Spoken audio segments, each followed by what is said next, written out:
Shalom jemaat yang terkasih dalam Kristus, Merdeka!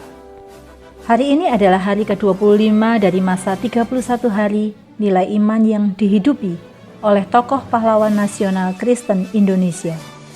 Hari ini kita akan belajar tentang satu nilai, kasih. Firman Tuhan saya bacakan dari surat 1 Yohanes 4 ayat 20-21 yang berbunyi demikian. Saudara-saudaraku yang kekasih, marilah kita saling mengasihi, sebab kasih itu berasal dari Allah, dan setiap orang yang mengasihi lahir dari Allah dan mengenal Allah. Barang siapa tidak mengasihi, ia tidak mengenal Allah, sebab Allah adalah kasih. Saudara, walaupun kasih merupakan suatu aspek dari buah roh dan bukti kelahiran baru, kasih juga adalah sesuatu yang harus kita kembangkan. Oleh karena itu, Yohanes menasihati kita untuk saling mengasihi, memperhatikan sesama kita, dan berusaha memajukan kesejahteraan mereka. Yohanes tidak hanya berbicara mengenai niat, tetapi juga mengenai keputusan dan sikap untuk menolong orang lain. Yohanes mendorong kita untuk memperlihatkan kasih karena 3 alasan. Yang pertama, kasih adalah sifat Allah sendiri yang dinyatakan dengan mengaruniakan anaknya kepada kita. Kita mengambil bagian dalam sifatnya karena kita lahir dari Dia. Yang kedua, karena Allah mengasihi kita, maka kita yang sudah mengalami kasih, pengampunan, dan pertolongannya wajib menolong orang lain, meskipun untuk itu kita harus berkorban secara pribadi. Yang ketiga, jikalau kita saling mengasihi, Allah tetap di dalam kita dan kasih-Nya disempurnakan di dalam kita.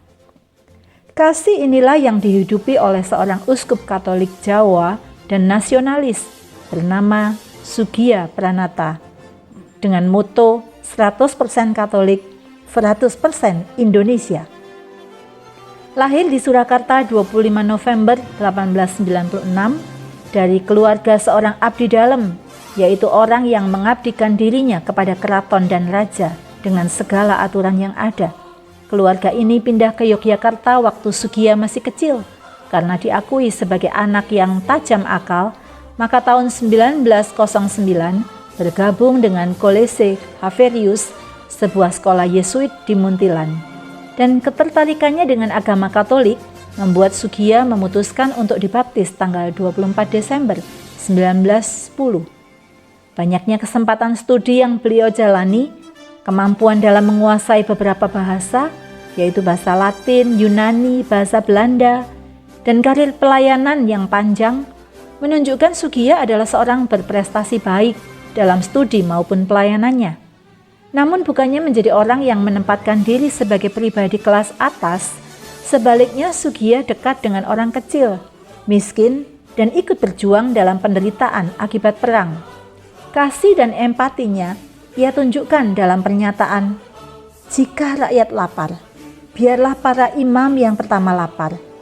Jika rakyat kenyang, biarlah para imam yang terakhir kenyang." Pada tanggal 27 September 1920, Sugiya memulai periode novisiat, yaitu masa pendidikan awal bagi seorang religius atau selibat dalam agama Katolik. Selama menjalani novisiatnya di Greve, Belanda, Sugiya dipisah dari lingkungan kehidupan luar dan menghabiskan waktunya dengan meditasi. Beliau menyelesaikan novisiat pada 22 September 1922 dan menjadi anggota Yesuit. Sugiya bersumpah agar tetap miskin, murni, dan taat. Dalam karir pelayanan, Sugiya tiba di Muntilan pada September 1926 dan menjadi guru agama, bahasa Jawa, dan aljabar di Kolese Haverius. Sugiya juga mengawasi program gamelan, berkebun, dan selama di Haverius, Sugiya menjadi redaktur Suara Tama. Sebagai redaktur, beliau menulis resensi tentang bermacam topik termasuk agresi terhadap ajaran komunisme dan pembahasan kemiskinan. Sugiya menjadi seorang diaken pada Mei 1931. Lalu menjalani masa tersiat di Belgia. Dia menulis sebuah autobiografi berjudul La Conversione di un Giovannis atau Pertobatan Seorang Jawa. Karya tersebut diterbitkan dalam bahasa Italia, Belanda, dan Spanyol. Dalam kondisi ini, tokoh Katolik yang tidak pergi memainkan peranannya dengan mengatasnamakan diri dari instansi yang berwenang untuk mengatur kota agar tercipta suasana tertib dan damai. Soegija Pranata berupaya untuk mencegah penyitaan konstruksi milik gereja, penyitaan pastoran gedangan, begitu juga dana gereja oleh pemerintah Jepang. Beliau menyatakan bahwa mereka hanya boleh mengambil gereja tersebut sekiranya mereka memenggal kepalanya dulu. Setelah agresi bom atom di Hiroshima dan Nagasaki untuk mendukung kemerdekaan Indonesia, Soegija memerintahkan agar sebuah bendera merah putih dikibarkan di depan pastoran gedangan. Ketika pasukan sekutu yang ditugasi untuk mengambil senjata Jepang dan membawa pulang tahanan perang mendarat di Indonesia pada bulan September 1945, demi mengurangi kesengsaraan rakyat, Soegija menjadi perantara dalam kesepakatan gencatan senjata. Pada bulan Januari 1946, pemerintah Indonesia pindah dari Jakarta yang sudah diduduki Belanda ke Yogyakarta. Hal ini disertai sejumlah warga sipil mengungsi dari kawasan yang diduduki Belanda. Kembali Soegija, awal mulanya yang tetap di Semarang, tempat beliau berupaya untuk menjaga keamanan dan kesejahteraan, pindah ke Yogyakarta, sehingga beliau mampu mengadakan komunikasi dengan pemerintah dan menasihati orang-orang Katolik agar berjuang demi negara Indonesia. Beliau menyatakan bahwa mereka baru boleh pulang sekiranya mati. Pada waktu agresi Belanda terhadap Indonesia 21 Juli 1947, Soegija melalui sebuah pidato di Radio Republik Indonesia menyatakan bahwa orang-orang Katolik akan bersatu dengan pejuang Indonesia. Soegija juga membuka jalur diplomasi antara Vatikan dan Indonesia. Diario de Ardoye tiba di wilayah Republik pada bulan Desember 1947 dan berjumpa dengan Presiden Soekarno.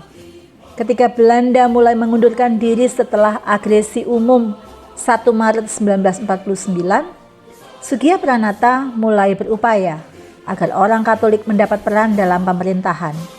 Bersama Kasimo, beliau menyiapkan Kongres Umat Katolik seluruh Indonesia, sehingga disatukannya bermacam partai Katolik sebagai Partai Katolik Indonesia.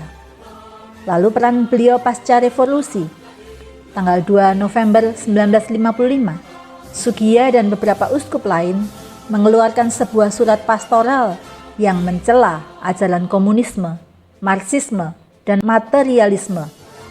Mereka juga minta agar pemerintah memperlakukan setiap warga negara dengan tidak sewenang-wenang dan bijaksana. Soegija dengan tegas mendukung penguasaan Indonesia atas kawasan Papua Barat.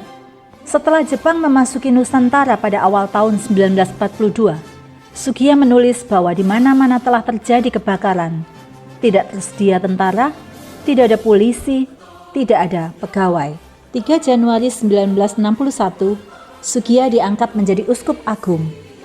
Soegija sempat sakit dan dirawat di Rumah Sakit Elizabeth Candi pada tahun 1963 dan meninggal pada tanggal 22 Juli 1963. Soegija Pranata dinyatakan sebagai seorang pahlawan nasional Indonesia pada tanggal 26 Juli 1963 melalui keputusan Presiden, dan 30 Juli dikebumikan di Taman Makam Pahlawan Gili Tunggal. Untuk mengapresiasi dan mengabadikan namanya, ada perguruan tinggi di Semarang dinamakan Universitas Katolik Soegija Pranata. Beberapa nama jalan diberi nama Soegija Pranata, termasuk di Semarang dan Malang. Area makam Soegija Pranata di Gili Tunggal sering menjadi tempat ziarah untuk orang Indonesia yang Katolik. Mereka sering menyelenggarakan misa di tempat itu. Pada bulan Juni 2012, sutradara Gari Nugroho mengeluarkan film biopik tentang Soegija Pranata yang diberi judul Soegija.